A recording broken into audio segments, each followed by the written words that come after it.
ನಮಸ್ಕಾರ. ದೃಶ್ಯ ಜೊತೆ ಮಾತುಕತೆ ಕನ್ನಡ ಪಾಡ್ಕಾಸ್ಟ್ ಚಾನೆಲ್ಗೆ ಸ್ವಾಗತ.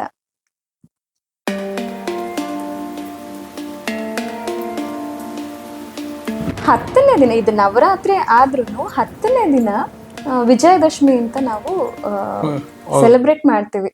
ಸೊ ವಿಜಯದಶಮಿ ಬಗ್ಗೆ ಹೇಳೋದಾಯ್ತಂದ್ರೆ, ಆಕ್ಚುಲಿ ಇದು ಮುಂಚೆನೆ ಹೇಳಿದೀವಿ. ವಿಜಯದಶಮಿ ಬಂದು ತಾಯಿ ಮಹಿಷಾಸುರನ ಸಂಹಾರ ಮಾಡಿದ ದಿನ. ಅದು ಸಿಂಬಾಲಿಕ್ ಅಷ್ಟೇ. ಆಕ್ಚುಲಿ ಇದು ಗುಡ್ ವರ್ಸಸ್ ಇವಿಲ್, ಕೆಟ್ಟದರ ಮೇಲೆ ಒಳ್ಳೆಯದರ ವಿಜಯ ಅಂತ. ಸೊ ಹಾಗಾಗಿ ನಾರ್ತ್ ಅಲ್ಲಿ ಕೆಲವರು ರಾವಣನ ಕೊಂದ ದಿನ ಅಂತ ನಂಬ್ತಾರೆ. ಬಟ್ ಅದು ಯಾವ ಪುರಾಣದಲ್ಲೂ ಅದು ವಿಜಯದಶಮಿ ದಿವಸ ಅಂತ ಏನಂತ ಮೆನ್ಷನ್ ಇಲ್ಲ. ಬಟ್ ಕೆಲವ್ರ ನಂಬಿಕೆ ಇದೆ ಅದು. So but Vijayadashami is even ನಮ್ಮ ಪಂಚಾಂಗದಲ್ಲೂ ಕೂಡ ಮೋಸ್ಟ್ ಆಸ್ಪಿಷಿಯಸ್ ಡೇಸ್ ಅಲ್ಲಿ ಟಾಪ್ ಅಲ್ಲಿ ವಿಜಯದಶಮಿ ಬರುತ್ತೆ.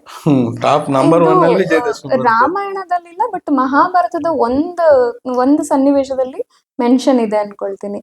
ಇವರು ಪಾಂಡವರು ಶಮಿ ಪೂಜೆಯನ್ನ ಮಾಡಿ ಶಸ್ತ್ರಗಳನ್ನ ಅದು ಒಂದು ನಂಬಿಕೆ ಇದೆ. ಒರಿಜಿನಲ್ ಮಹಾಭಾರತದಲ್ಲಿ ಆಗಿಲ್ಲ ಆಕ್ಚುಲಿ. ಬಟ್ ಅದು ಇಳಿಸಿದ ದಿನ ಅವತ್ತೇ ಅಂತ ಹೇಳ್ತಾರೆ. ಅವತ್ತು ನವರಾತ್ರಿ 9ನೇ ದಿನ. ನಾನು ಇದನ್ನೆಲ್ಲ ಕೇಳಿದ್ದು, ಶಮಿ ವೃಕ್ಷದಲ್ಲಿ ಇಟ್ಟಿರ್ತಾರೆ, ಅವತ್ತಿನ ದಿನ ಪೂಜೆ ಮಾಡಿ ಅದನ್ನ ರಿಟರ್ನ್ ತಗೊಳ್ತಾರೆ. ಅದು ಅಲ್ಲಿಂದ ಶಮಿ ವೃಕ್ಷದ ಪೂಜೆ ಬೆಳ್ಕೊಂಡ್ ಬಂದಿದೆ. ಅದು ಒಂದು ನಂಬಿಕೆ. ಶಮಿ ಆಕ್ಚುಲಿ ಏನಂತಂದ್ರೆ ಅದು ಏನಕ್ಕೆ ಇಳಿಸ್ತಾರೆ ಅಂದ್ರೆ ಅವತ್ತಿಗೆ ಅವ್ರದ್ದು ಇದು ಮುಗ್ದಿರುತ್ತೆ. ಮಿಕ್ಕ ಪಾಂಡವ್ರು 4 ಜನ ಬೇರೆ ಕಡೆ ಹೋಗಿರ್ತಾರೆ. ಅರ್ಜುನ ಮಾತ್ರ ಉತ್ತರ ಕುಮಾರನ್ ಜೊತೆ ಕೌರವ್ರ ಜೊತೆ ಫೈಟ್ ಮಾಡ್ಬೇಕಾಗುತ್ತೆ. ಇದು ಒರಿಜಿನಲ್ ಹೆಂಗಿದೆ ಅಂತ. ಆಗ ಅರ್ಜುನನೇ ಇಳಿಸ್ತಾನೆ. ಪೂಜೆ ಮಾಡಿ ಇಳಿಸಿದ್ರು ಆತರ ಏನಿಲ್ಲ. ಅರ್ಜುನ ಉತ್ತರ ಕುಮಾರನ್ಗೆ ಹೇಳಿ ಅದೆಲ್ಲ ಅವಂದ್ ಏನಿದೆ ಅದು ಫುಲ್ಲು ಅಸ್ತ್ರಶಸ್ತ್ರಗಳನ್ನೆಲ್ಲ ಆ ಶಮಿ ವೃಕ್ಷದಿಂದ ಇಳಿಸ್ಕೊತಾನೆ. ಅದು ಅವತ್ತು 9ನೇ ದಿನ ಮಹಾನವಮಿ ದಿವಸ ಅಂತ ಹೇಳ್ತಾರೆ. ಬಟ್ ಈ ಶಮಿ ವೃಕ್ಷ ಪೂಜೆ ಮಾಡಿ ಎಲ್ಲ ಪಾಂಡವರು ಇಳಿಸಿದ್ರು. ಅದು ಒಂದು ವರ್ಷನ್, ಅನದರ್ ವರ್ಷನ್. ಬಟ್ ಇನ್ನು ಏನು ಮಹಾಭಾರತದ ಕ್ರಿಟಿಕಲ್ ಎಡಿಷನ್ ಮತ್ತು ಒರಿಜಿನಲ್ ವರ್ಷನ್ ಅಂತ ನಾವು ನಂಬ್ತೀವೋ ಅದ್ರಲ್ಲಿ ಈ ತರ ಎಲ್ರು ಸೇರಿ ಪೂಜೆ ಮಾಡಿ ಇಳಿಸಿದ್ರು ಅಂತಿಲ್ಲ. ಅವನು ಅರ್ಜೆಂಟ್ಗೆ ಫೈಟ್ ಮಾಡ್ಬೇಕಾಗತ್ತೆ, ಯುದ್ಧಕ್ಕೆ ಹೋಗ್ಬೇಕಾಗಿರುತ್ತೆ. ಅವನು ಉತ್ತರ ಕುಮಾರನ್ಗೆ ಹೇಳಿ ಇಳಿಸ್ತಾನೆ. ಇಳಿಸಿ ಅವಾಗ ಉತ್ತರ ಕುಮಾರನ್ಗೆ ಹೇಳ್ತಾನೆ, ಯಾಕಂದ್ರೆ ಅವ್ನು ಬೃಹನ್ನಳೆ ವೇಷದಲ್ಲಿ ಇರ್ತಾನೆ, ನಾನೇ ಅರ್ಜುನ ಅಂತ. ಆಕ್ಚುಲಿ ಅದು ಸೊಗಸಾಗಿದೆ. ಅವನು ಉತ್ತರ ಕುಮಾರ ಮೊದ್ಲು ನಂಬಲ್ಲ, ಆಮೇಲೆ ಅವನು ಅರ್ಜುನ ಅಂತ ಪ್ರೂವ್ ಮಾಡ್ಕೊಂತಾನೆ ಉತ್ತರ ಕುಮಾರ ಮಧ್ಯೆ. ಈ ತರ ಇದೆ. ಸೊ ಬಟ್ ಈ ತರ ಇದು ಒಂದ್ ನಂಬಿಕೆ ಅಷ್ಟೇ. ಇನ್ನು ಬೇರೆ ವರ್ಷನ್ ಅಲ್ಲಿ ಇದು. ಆಮೇಲೆ ಇನ್ನೊಂದ್ ನಂಬಿಕೆ ಏನು ಅಂತಂದ್ರೆ, ಈಗ ನಮ್ಮ ಮೈಸೂರಿನ ಅರಮನೆಯಲ್ಲಿರೋ ಸಿಂಹಾಸನ ಇದು ಆ ಕಾಲದ್ದು ಅನ್ನೋದೇ ಒಂದ್ ನಂಬಿಕೆ ಇದೆ. ಮಹಾಭಾರತಕ್ಕೆ ರಿಲೇಟೆಡ್ ಇದೆ. ಅಥವಾ ನಾವು ಈ ಕಲಿಯುಗಕ್ಕಿಂತ ಮುಂಚಿಂದು ಅಂತ, ದ್ವಾಪರ ಯುಗದ್ದು ಅಂತ. ಅಥವಾ ದ್ವಾಪರ ಯುಗ ಕೊನೆಯದಲ್ಲಿ ಧರ್ಮರಾಯ ಅದ್ರ ಮೇಲೆ ಕೂತು ತನ್ನ ರಾಜ್ಯ ಭಾರ ನಡೆಸ್ತಿದ್ದ ಅಂತ ಕೂಡ ನಂಬಿಕೆ ಇದೆ. ಅದ್ ನಂತರ ಅದು ಎಲ್ಲೋ ಭೂಮಿ ಒಳಗೆ ಉದ್ಗಿತ್ತು. ನಂತರ ವಿಜಯನಗರ ಅರಸರಿಗೆ ಬಂತು ಅಂತ ನಂಬಿಕೆ ಅಷ್ಟೇ. ಅದು ಇತಿಹಾಸನೇ ಅಂದ್ರೆ ಯಾವ್ದಾದ್ರು ಪುರಾವೆಗಳೇನಿಲ್ಲ, ಸೈಂಟಿಫಿಕ್ ಆಗಿ ಹೇಳಕ್ಕಾಗಲ್ಲ. ನಮ್ದೊಂದು ನಂಬಿಕೆ ಇದೆ. ಸೊ ಅದು ಕೂಡ ಹೇಳ್ತಾರೆ. ಅಲ್ಲಿಗೂ ಕೂಡ ಇದು ಮೇ ಬಿ ಇಲ್ಲಿವರೆಗೂ ಅದಿನ್ನು ಕ್ಲಿಯರ್ ಆಗಿಲ್ಲ ಅಂತ ಹೇಳ್ಬಹುದು. ಮೇ ಬಿ ಫ್ಯೂಚರ್ ಅಲ್ಲಿ ನಮ್ಮ ಮೈಸೂರು ಅರಸರು ಯದುವಂಶರು ಅಂತ. ಯದುವಂಶ ಇಸ್ ಆಲ್ಸೋ ಶ್ರೀಕೃಷ್ಣನ ಯಾದವ ವಂಶ. ಅದು ಕೂಡ ಇದಕ್ ಹೋದ್ರೆ ಅದು ಚಂದ್ರವಂಶದ ಒಂದು ಇದೇನೆ ಭಾಗನೇ ಬರುತ್ತೆ. ಸೊ ಹಂಗಾಗೂ ಅದು ರಿಲೇಟೇಬಲ್. ಸೊ ಎಲ್ಲರೂ ಕೂಡ ಮಹಾಭಾರತಕ್ಕೆ ಸಮೇತ ಕನೆಕ್ಷನ್ ಅಂತೂ ಇದೆ.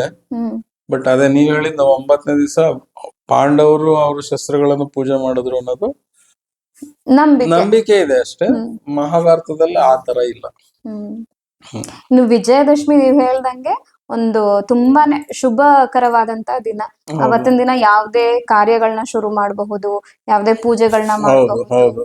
ಅದಕ್ಕೇನು ಮುಹೂರ್ತ ನೋಡೋಷ್ಟಿಲ್ಲ ಅಂತಾನು ಕೂಡ ನಂಬ್ತಾರೆ. ಅಂದ್ರೆ ಮುಹೂರ್ತ ಅಂದ್ರೆ ಕಾಲಗಳು, ಹ್ಮ್ ಹ್ಮ್ ರಾಹುಕಾಲ ಅದನ್ನ ನೋಡ್ಬೇಕು. ಹ್ಮ್ ಬಟ್ ಅವತ್ತಿನ ದಿನದ ಮುಹೂರ್ತ ಅಥವಾ ಅವತ್ತಿನ ದಿನವನ್ನ ಏನು ನೋಡಾಗತ್ತೆ ಇಲ್ಲ. ವಿಜಯದಶಮಿ ಇದೆ ಅಂತಂದ್ರೆ ಕಣ್ಣು ಮುಚ್ಚಿ ನೀವು ಯಾವ ಕಾರ್ಯವನ್ನು, ಮದುವೆ, ಮುಂಜಿ, ಇದು ಇನ್ನೊಂದು ಮತ್ತೊಂದು ಎಂಗೇಜ್ಮೆಂಟ್, ಪ್ರತಿಯೊಂದನ್ನು ಏನ್ ಬೇಕಾದ್ರೂ ಮಾಡ್ಬೋದು. ಹ್ಮ್ ಯಾವುದೇ ನಾನ್ ಶುಭ ಅರ್ಥ ಮಾಡ್ಕೊಂಡಿದ್ದೇನಂದ್ರೆ, ಈ ನವರಾತ್ರಿಯಲ್ಲಿ ದೇವಿಯ ನವ ಸ್ವರೂಪವನ್ನ ನಾವು ಪೂಜಿಸ್ತೀವಲ್ಲ, ಸೊ 10ನೇ ದಿನ ನಮಗೆ ಅದರ ಫಲವನ್ನ ಕೊಡ್ತಾ ಇರುವಂತ ದಿನ ಅಂತ ನಾವು ಅನ್ಕೊಳ್ಬಹುದು. ಅದು ಒಂಥರ ಸತ್ಯ. ಬಟ್ ಏನಂತಂದ್ರೆ ಆ ಪರ್ಟಿಕ್ಯುಲರ್ ಡೇ ನಮ್ಮ ಜ್ಯೋತಿಷ್ಯದಲ್ಲೂ ಕೂಡ ಅಷ್ಟು ಆಸ್ಪಿಷಿಯಸ್ ಅಂತ. ಯಾಕೆಂತಂದ್ರೆ ಕೆಟ್ಟದರ ಮೇಲೆ ಒಳ್ಳೆಯದರ ವಿಜಯ ಆಗಿದ್ದ ದಿವಸ. ಹ್ಮ್ ಸೊ ಅಂತ ಅದು ಸೊ obviously ಅದು ಪವಿತ್ರ ಎಲ್ಲದು ದಿನ. ಒಳ್ಳೇದೇ ಆಗುತ್ತೆ ಅನ್ನೋ ದಿನ.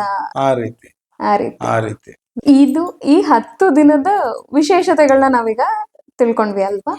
ಆ ನನಗೆ ಒಂದು ಕ್ವಶನ್ ಅಂತ ಹೇಳೋದಾಯ್ತಂದ್ರೆ, ಈಗ ನೀವ್ ಹೇಳಿದ್ರಿ ಮಧ್ಯ ಮಧ್ಯ ದೇವಿಯ ಆರಾಧನೆ ಮಾಡೋದು ಒಳ್ಳೇದು, ಅಥವಾ ಈ ದಿನ ಈ ಪ್ರಾಬ್ಲಮಿಗೆ ಇದನ್ ಮಾಡಿ ಅಂತ ಹೇಳೋದು. ಸೊ 9 ದಿನ ಯಾವ ರೀತಿ ಆಚರಣೆಯನ್ನ ಮಾಡ್ಬೇಕು? ಸಾಕಷ್ಟು ಜನರ ಮನೆಯಲ್ಲಿ ಗೊಂಬೆ ಕೂರ್ಸೋದೊಂದು ವಾಡಿಕೆ ಇದೆ.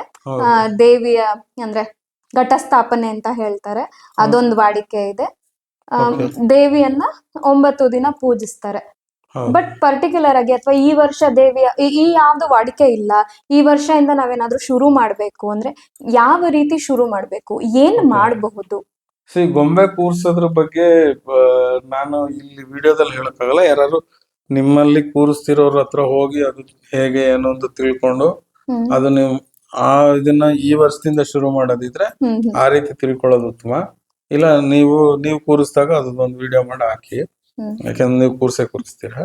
ಸೊ ಗೊಂಬೆ ಕೂರ್ಸೋದ್ರ ಬಗ್ಗೆ ಇವ್ರು ಇನ್ಫಾರ್ಮ್ ಮಾಡ್ತಾರೆ.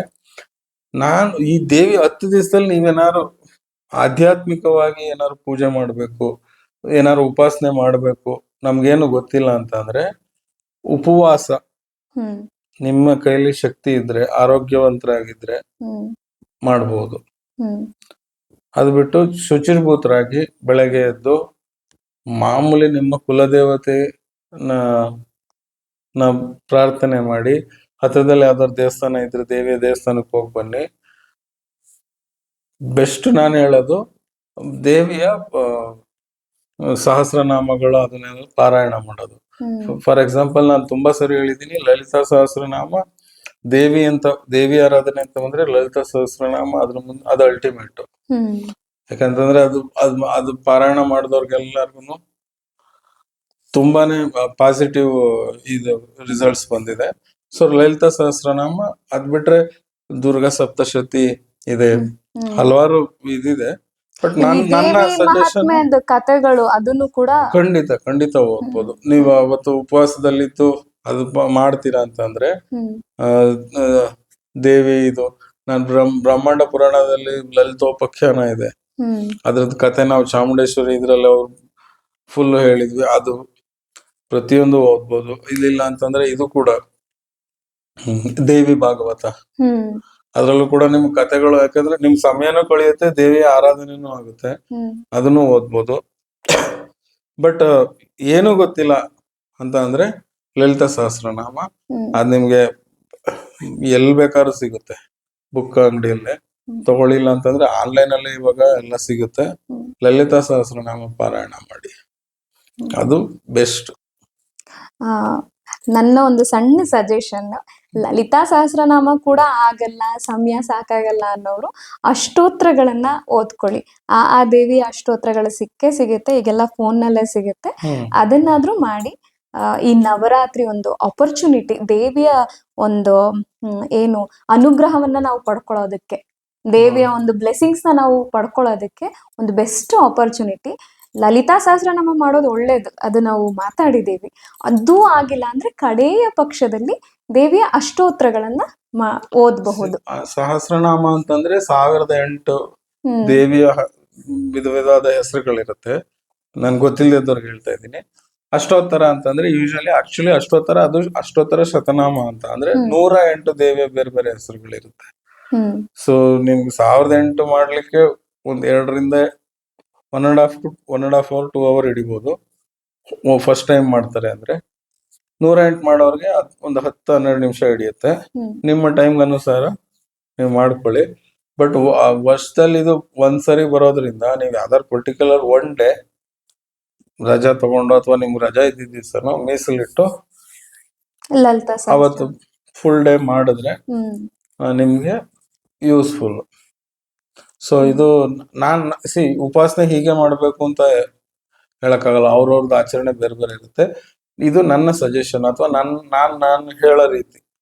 ಅಥವಾ ನಾನು ಒಬ್ಬರಿಗೆ ನಾನು ಸಜೆಷನ್ ಮಾಡ್ಬೇಕು ಅಂತ ಹೇಳಿದ್ರೆ ನಾನು ಇದನ್ನ ಸಜೆಷನ್ ಮಾಡ್ತೀನಿ, ಲಲಿತಾ ಸಹಸ್ರ. ಉಪಾಸನೆ ಅಂತ ಹೇಳಿದ್ರೆ ತುಂಬಾ ಏನು ಮಾಡೋ ಅಂತದ್ದು ಅಂತಲ್ಲ, ನಮ್ಮ ಎನರ್ಜಿ ಏನಿದೆ ಅದು ಕಾಸ್ಮಿಕ್ ಎನರ್ಜಿ, ದೇವಿಯ ಆ ಒಂದು ಇದ್ರ ಜೊತೆ ಕನೆಕ್ಟ್ ಆಗ್ಬೇಕು. ಅದು ಆತ್ಮ ಅನ್ನೋದು ಪರಮಾತ್ಮನ ಕನೆಕ್ಟ್ ಮಾಡೋದು ಇದೆಯಲ್ಲ, ಅದೇ ಸ್ಪಿರಿಚುಯಾಲಿಟಿ. ಸೊ ನೀವು ಆಧ್ಯಾತ್ಮ ಅಂತ ಬಂದ್ರೆ ನಾನು ಹೇಳೋದು ಇಷ್ಟೇ, ನಾಮ ಜಪ ಅಥವಾ ಈ ರೀತಿ ಲಲಿತಾ ಸಹಸ್ರನಾಮ ಇರ್ಬೋದು, ಅಷ್ಟೋತ್ತರಗಳಿರ್ಬೋದು, ಇದನ್ನ ರೆಗ್ಯುಲರ್ ಆಗಿ ನಿರ್ಮಲ ಮನಸ್ಸಿನಿಂದ ನೀವು ತಪ್ಪು ಮಾಡಿದ್ರೆ ಸಾಕು.